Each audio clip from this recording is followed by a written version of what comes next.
안녕하세요. 3교시 수업을 시작하겠습니다. 3교시에서는 우리 그 임대 관리 서비스와 그 다음에 이제 블록체인 이제 요 두 가지를 이용을 한 이제 그 블록체인을 이용한 부동산 거래 그 외국의 유명한 기관에서 어떤 블록체인의 그 부동산 거래 그 다음에 이제 소유 이전까지 블록체인을 활용해서 그게 가능함을 이제 보여주고 있습니다. 이제 그 전에 이제 우리가 살펴볼 거는 이제 우리나라에서 그 부동산 서비스로 요즘 여러분들도 이제 많이 활용하고 있는 부동산 중개 서비스, 주로 스마트폰 앱을 통해서 이제 직방, 다방, 그 다음에 이제 그 방콜 뭐 이런 게 이제 새로 생겼는데 그 TV에서 광고를 할 정도로 이제 많은 사람들이 이제 이용을 하고 있죠. 어떻게 보면 부동산 중개업을 통한 그 비즈니스 모델에서 ICT를 활용한 부동산 중개 서비스의 시작, 초기 모델, 뭐 이렇게 설명을 할 수 있죠. 그게 이제 그 상당히 지금은 이제 많이 그 안정화가 되고 많은 사람들이 이용하면서 그 고도화 단계에 이제 진입을 하고 있습니다. 그 전에 이제 우리가 여기서 좀 살펴볼 거는 뭐냐 하면 이제 그 스마트 빌딩, 스마트 홈에 대한 개념인데요. 이제 앞으로 그 어떤 건물이나 빌딩에 그 스마트 빌딩에 관련돼서 이제 그 기본 서비스와 확장 서비스 이렇게 두 가지로 나눌 수가 있습니다. 이거 이제 우리나라 이제 정보통신 예전에 이제 기술평가원, 이제 지금은 이제 기획평가원으로 이름이 바뀌었는데 이제 거기서 이제 부동산에 관련된 그 분이 이제 작성한 이제 그림이에요. 그래서 왼쪽에 보면 그 이제 그 빅데이터를 활용한 이제 클라우드 서버를 이용을 하고 그다음에 모바일을 통해서 자기 집 안에 있는 또는 자기가 소유하고 있는 빌딩에 대한 정보를 이제 확인하고 또 이제 그 변경할 수 있는 이제 그런 시스템을 이제 우리가 기본 서비스로 이제 이용을 하는 게 뭐냐면 주로 이제 사물 인터넷이죠. 그 이제 IoT라는 게 인터넷 오브 띵스라 그래서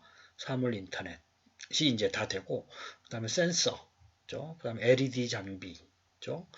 그다음에 이제 뭐 그 온습도 제어하는 거 다 IoT로 미세먼지 센서가 있고 그다음에 가스도 이제 다 그 감지를 하고 누출 여부를 그다음에 문의 열림을 감지를 하고 그다음에 그 계량기, 수도 계량기, 뭐 가스 계량기, 전기 계량기 이런 것도 다 그 IoT 난방, 그 다음에 LED 조명, 뭐 이런 것들을 이제 스마트폰으로 조정할 수 있는 이런 것들이 지금 이용이 되고 있죠.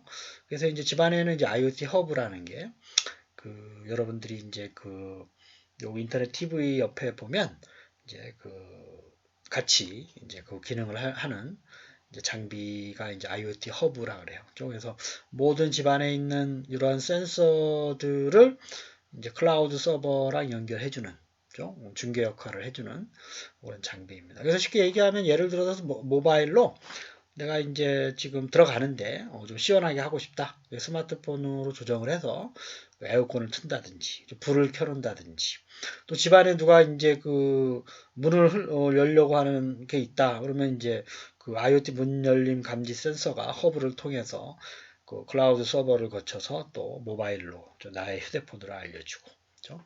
그다음에 집안에 이제 미세먼지가 어느 정도인지, 집안의 온도가 어느 정도인지, 저 집안에 이제 그 온도 난방을 어느 정도 이제 지금 하고 있고 내가 올릴 수 있고 내릴 수 있고 지금 가스가 유출이 됐는지 뭐 이런 것들을 지금 종합적으로 하고 있는 거고 그다음에 이제 그 지금 앞으로 쭉 이제 그 확장되고 있는 게 이제 여러 다양한 것들이 있어요. 그래서 뭐 이제 에어컨 지금 이제 에어컨이 어느 정도 지금 조정이 되고 있는데 어쨌든 이 그림에서는 확장 서비스로 이제 인지를 하고 있고 그다음에 IoT 냉장고 그쵸? 냉장고를 조절할 수 있고 그다음에 헬스밴드를 이제 또 운동하면서 또 이제 할 수 있고 그다음에 입출입을 이제 또 할 수 있고 그다음에 이제 전기자동차 충전 이제 앞으로 이제 전기자동차가 많이 상용화가 되면 지금 이제 아파트에서는 이제 몇 개의 주차장에 지금 이제 하고 있고 일반 이제 개인주택에서는 지금 찾아볼 수 없지만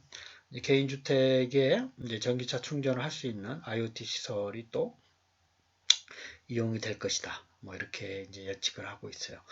지금 왼쪽에 이제 빅데이터는 왜 필요한가? 클라우드 서버랑 이제 요게 그 하루를 이렇게 살다 보면 요 안에서 발생할 수 있는 데이터가 엄청나게 많아요. 그죠?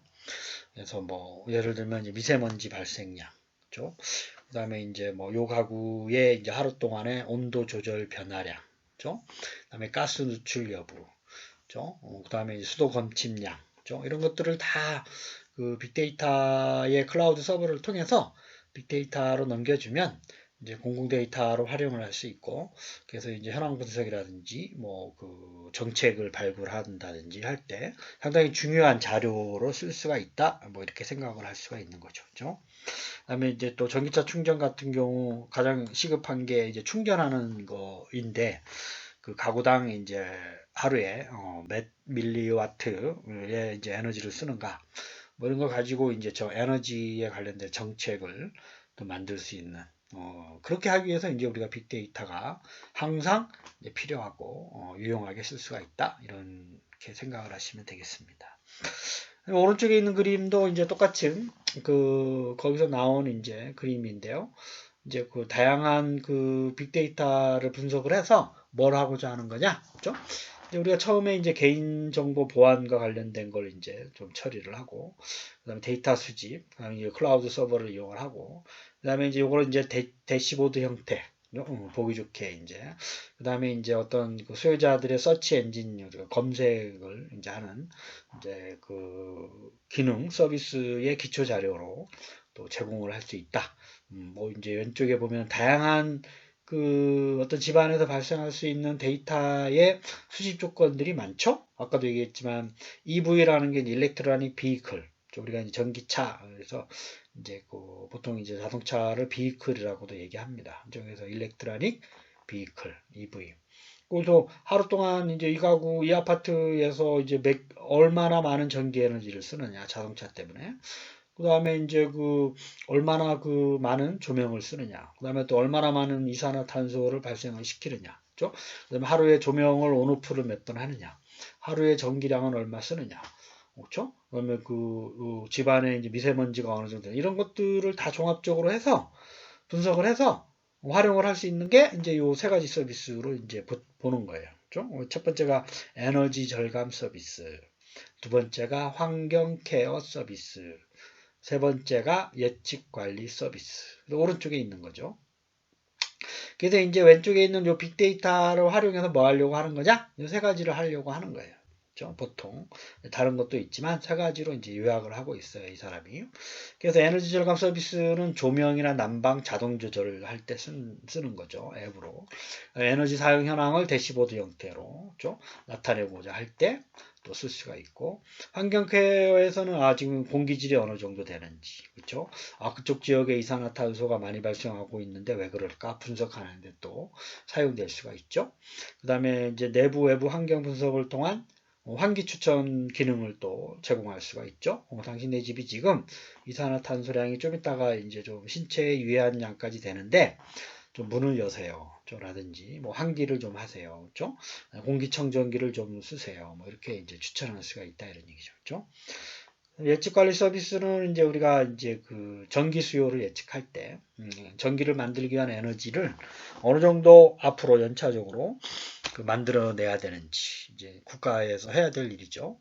그러면서 이제 전기차가 이제 많아지고 전기차의 충전량이 많아지게 되면 에너지를 시기적절하게 공급을 해야지만 그게 이제 전기 자동차 충전하는데 그 전기 에너지를 못 쓰게 되면 상당히 중요한 문제가 발생할 수가 있죠. 그렇죠? 그래서 요 세 가지 다시 한번 말씀드리지만 우리가 이제 스마트 빌딩이나 홈에서 초기 기본 서비스를 넘어서서 새로운 서비스들이 개발이 되고 있고, 이러한 것들이 빅데이터 분석을 통해서 다양한 사용자 가치를 이제 만들어내고자 노력하고 있다. 이렇게 생각을 하시면 되겠습니다.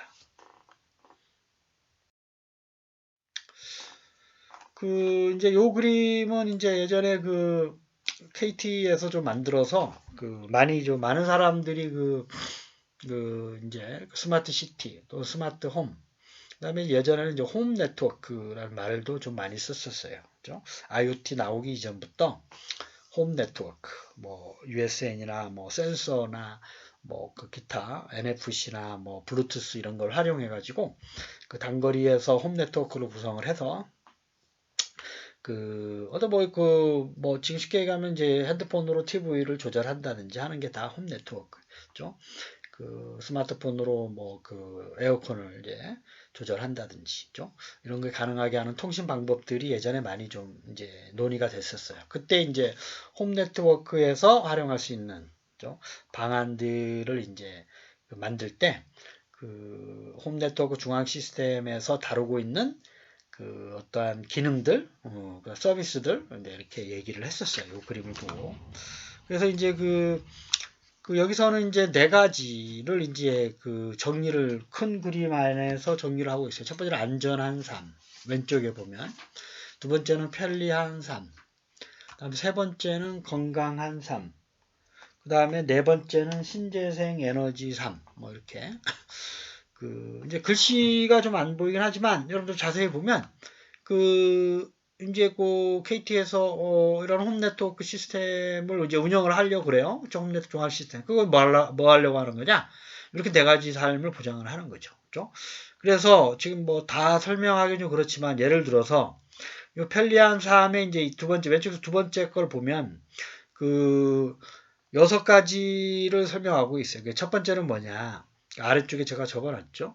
세대 단말기 사이에, 위층 아파트와 밑에 아파트 사이에 연동을 시켜가지고 스마트 스위치를 설치를 해서 서로 이제 연동할 수 있게끔 이제 하고, 두 번째는 또 주차 날씨 정보 디바이스를 또 집안에 이제 두고 뭐 주차 정보라든지 날씨 정보, 내가 지금 주차한 차가 잘 있는지 뭐 이런 걸 확인할 수가 있는 거고, 그다음에 주방에 TV를 보는 거죠. 이건 뭐 요즘 이제 기본적으로 다 돼 있죠. 요리하면서 엄마가 이제 요리하면서 TV를 본다든지 하는 거. 그다음에 디지털 도어락, 그렇죠. 이런 것도 이제 관리하는 거죠. 그렇죠?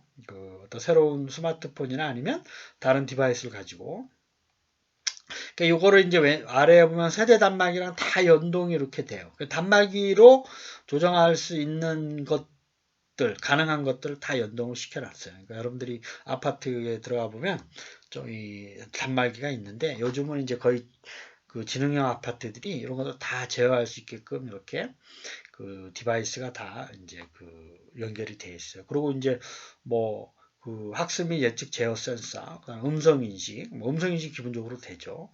불 켜줘, TV 켜줘, 에어컨 꺼줘, 이런 것들을 할 수 있는 것들이 이제 이 사람네들이 이제 단말기와 연동을 해서 자기네들의 어떤 컨트롤 타워, 이제 홈 네트워크 종합 시스템을 운영을 해주겠다 이런 얘기죠. 자기네들이 이제 이런 장비들을 이제 다 뭐 기업들이 이제 만들어서 설치해주면 이걸 통합적인 관제 센터죠. 그래서 여기서 이제 다 이 사람네들이 쓴 전기료, 수도료, 뭐 가스료 이런 거를 다 모아서 이제 요금을 청구하기도 하고, 여기 보면 앱이라고 돼 있는 거 있잖아요. 앱. 이거는 이제 여러분들 스마트폰으로도 다 될 수 있는 것들이에요. 그죠? 그래서 스마트폰으로 이제 다 이제 관리를 할 수 있고, 그 다음에 이제 뭐 예를 들면 이제 건강한 삶의 환경 감지기 센서랑 스마트폰 앱이랑 연동이 돼서 내가 지금 하고 있는 방에 뭐 모니터라든지 뭐 기타 장비들을 제어할 수 있게끔. 그래서 요 그림을 이제 뭐 외울 필요는 없지만 어쨌든 이제 한국통신에서 이렇게 안전한 삶, 편리한 삶, 건강한 삶, 뭐 신재생 에너지 삶. 뭐 이거 구문은 뭐 에너지와 관련된 기능, 그렇죠? 뭐 건강과 관련된 기능, 여러분들이 생활과 관련된 기능, 그 다음에 이제 여러분들이 이제 보안 안전, 그렇죠? 그 이제 그 어떤 시큐리티와 관련된 거 기능들을 그렇게 나눠준 거고. 그래서 보통은 이제 이렇게 그 통합관제 시스템에서 다 운영을 해요. 그러니까 아파트에 관리사무소 같은데 이제 서버 같은 걸 두고 거기서 이제 사람들이 늘 앉아 있을 수가 없으니까 보통은 이제 그 KT에서 통합적으로 관리하는 빌딩이나 아파트에서는 통합관제 시스템에서 항상 사람이 모니터링을 하면서 관리하고 어떤 위급한 상황에서 자동 출동 기능 뭐 이런 것도 가능하게 하고 화재 뭐 이런 거 이런 이제 출동 것도 다 하도록 하고 하는 서비스들을 이제 요 한국통신에서도 이제 하고 있다 이렇게 생각을 하시면 되겠습니다. 그 세 번째로 좀 말씀드릴 거는 이제 우리 그 여러분들 직방, 다방, 좀 방콜 이제 요즘 생겨나는 거.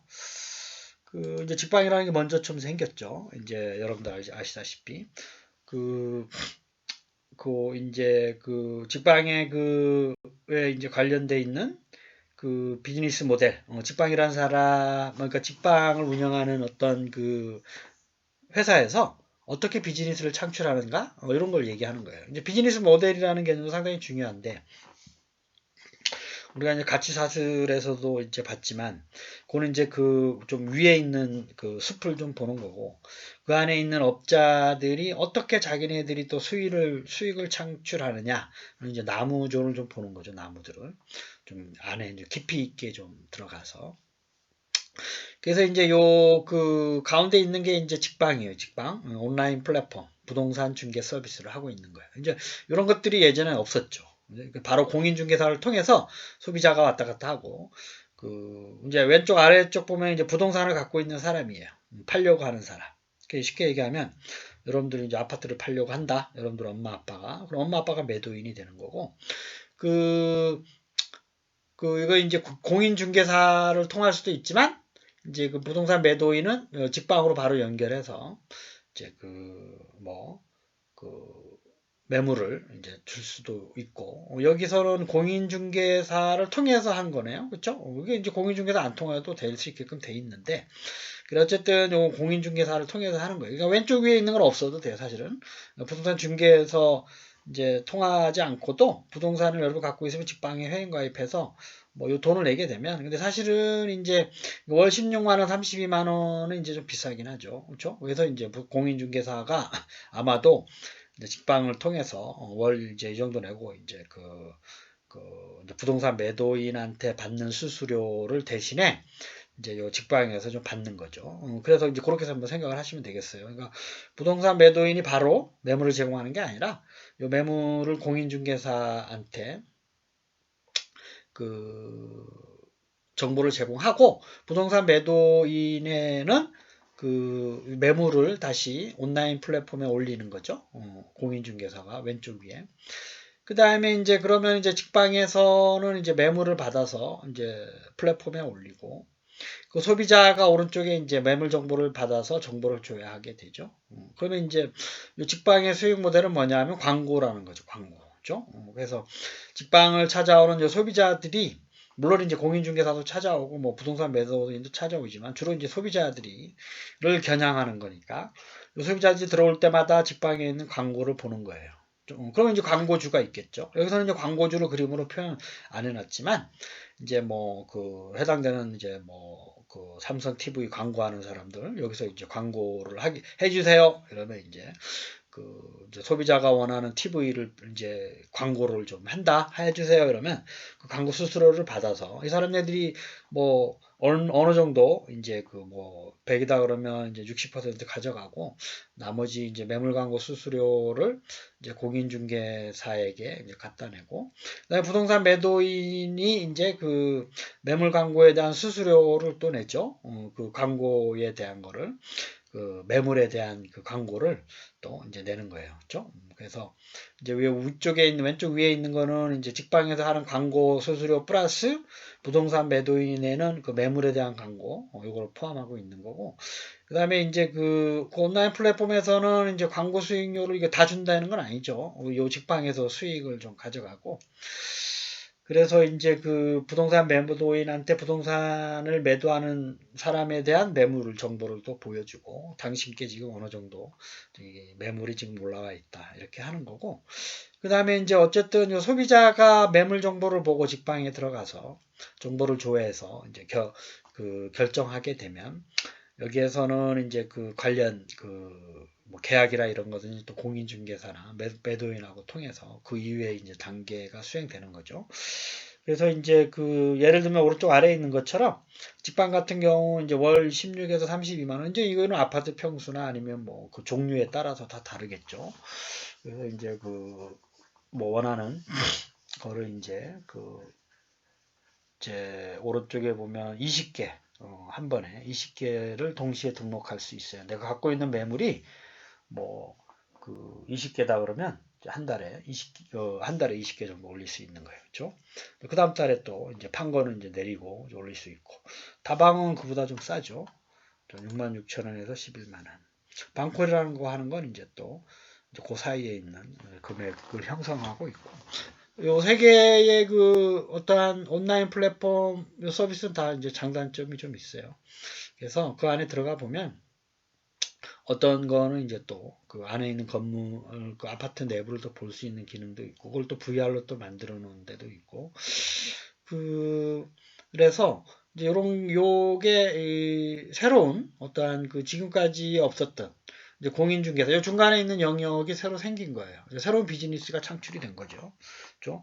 그래서 이제 요걸 운영하는 어떤 플랫폼 회사가 또 새로 생기고, 요걸 또 그 개발하는 또 소프트웨어 인력자들이 또 들어가서 일을 하고 있는 거고, 일자리 창출도 되고, 새로운 어떤 부가가치를 또 만들어내고 있는 거죠. 또 광고 주들한테도 또 홍보하면서 광고 수입을 가지고 또 이제 수익을 창출하고 있고 소비자는 소비자 나름대로 편하죠. 좀 이제 이렇게 여러 군데 다니지 않고 한 번에 이제 비교할 수가 있고 또 이제 내가 이제 부산을 가야 된다 그러면 부산을 굳이 가지 않더라도 확인해 볼 수 있는 편리성을 제공을 하고 있어요. 그래서 그다음에 이제 공인중개사나 부동산 매도인도 이러한 비즈니스 모델에서 참여를 하게 되면 여러 사람한테 상당히 저렴한 가격으로 홍보를 할 수 있는 뭐 그러한 효과를 얻을 수 있다는 데서 직방이나 다방 이런 것들이 새로 생겨나고 우리나라에서는 요 세 개가 메이저한 건데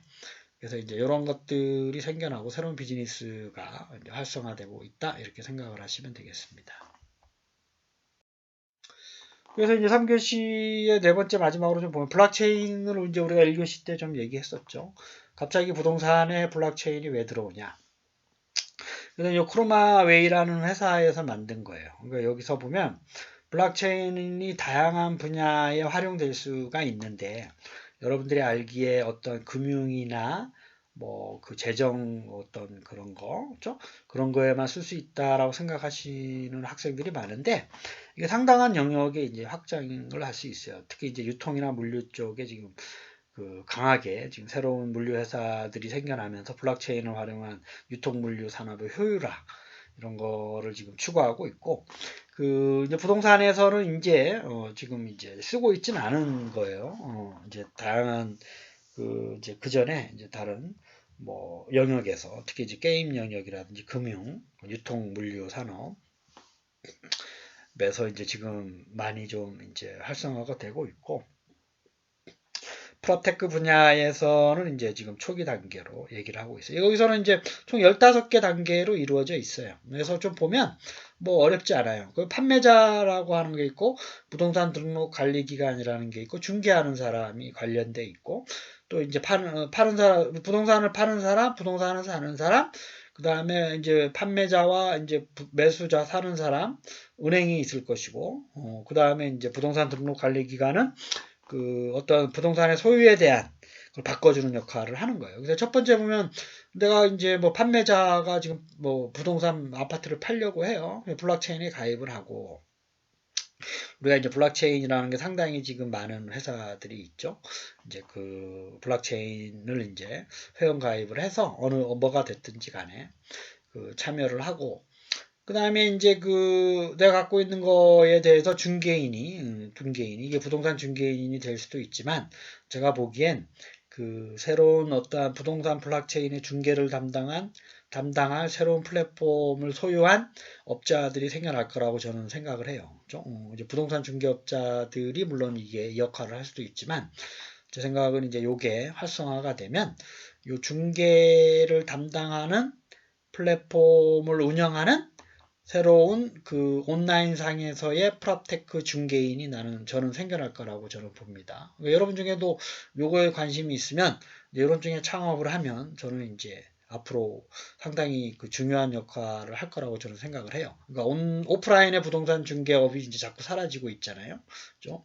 그러면 이제 그 일을 누군가 해야 되는데 그게 이제 요 분이다 이런 얘기죠. 요런 그 플랫폼 회사들이 중에 이제 그 또 이제 그런 업자들이 저는 생겨날 거라고 생각하는데 요게 이제 직방이나 다방이나 방콜의 그런 그 지금 운영했던 사람들이 또 요거를 역할을 할 수도 있어요. 그렇죠? 그래서 뭐 그걸 이제 준비하고 있을지도 모르죠. 그래서 어쨌든 지금 그 중개인이 그 매물에 대해서 상세한 설명을 블록체인에 이제 올리고 그 이제 홍보를 하는 거죠. 그러면 이제 부동산 등록 관리 기관에서는 요 판매자가 갖고 있는 부동산에 대한 정보를 제공을 해줘요. 그게 믿을 만한 건지, 그렇죠? 가격은 얼마인지, 뭐 있죠? 그다음에 이제 매수자한테 이제 제안을 하게 되면 매수자가 이제 그 참여를 하죠. 그래서 이제 부동산도 이제 입찰을 할 수도 있고, 뭐 매수자가 그걸 이제 선택할 수도 있는 거예요. 6번. 그럼 7번에서는 이제 판매자가 이분이 이제 여러 개 매수자가 살려고 한다 그러면 안 돼요. 뭐 그렇게 할 수도 있고 사세요. 이렇게 할 수도 있는 거죠. 이게 이제 결정을 하게 되면 팔게 되면 이제 판매자와 매수자의 거래 은행이 참여를 해요. 그렇죠? 그래서 이제 그 각각의 이제 판매자와 매수자 거래 은행이 같을 수도 있지만 다르다 그러면 이렇게 11번과 9번에 초대를 하고 그 은행이 참여를 하고 이 은행이 이제 제 생각은 블록체인 절체도 될 수 있지만 이제 다른 은행이 될 수도 있어요. 둘 다 가능합니다. 좀 블록체인으로 운영을 할 수도 있어요. 이 부분은. 그 다음에 이제 뭐 그 매수자가 뭐 대출을 원한다. 그러면 이제 매수자의 은행에서 대출 정보를 확인하고 블록체인을 이제 그 금액을 이제 블록체인으로 바꾸는 역할을 하고 그 다음에 이제 그 부동산 등록 관리 기관에서는 이제 거래가 됐으니까 소유권을 바꿔줘야 되죠.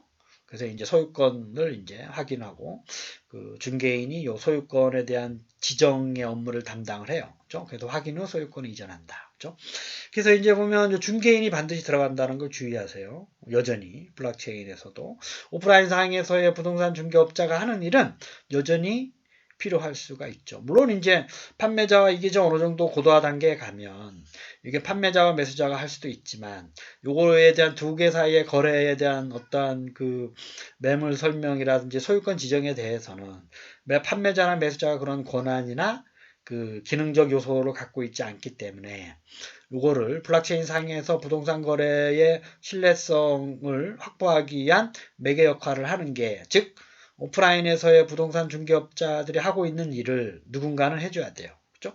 우리가 이제 판매자를 믿는 것보다 부동산 중개업자를 믿잖아요. 그렇죠? 그 사람을 신뢰하고 판매자보다 그 사람이 이제 뭐 어떠한 그 중개에 대한 그 어떤 그 비대칭성, 이제 그거에 대한 책임을 지는 부분을 이 사람이 담당을 하는 거니까. 그래서 이제 중개인이 반드시 여기서 깨야 되고, 요 역할을 하는 거는 저는 1차적으로는 이제 기존에 해왔었던 아까 모바일 중개 서비스 업자들이나 아니면 그 부동산 관리 업자들이나 아니면 또 다른 새로운 제3의 플랫폼 회사들이 블록체인에 대해서 어느 정도 노하우를 알고 있는 업자들이 들어오면 그게 또 다른 비즈니스 모델을 창출하고 그걸로 인해서 또 새로운 일자리가 생기고 또 새로운 소프트웨어 개발 능력을 요구하는 사람들을 또 뽑고 하는 일들이 또 수행될 것이다. 이제 저는 그렇게 생각을 하고 있습니다. 3교시 수업을 마치겠습니다.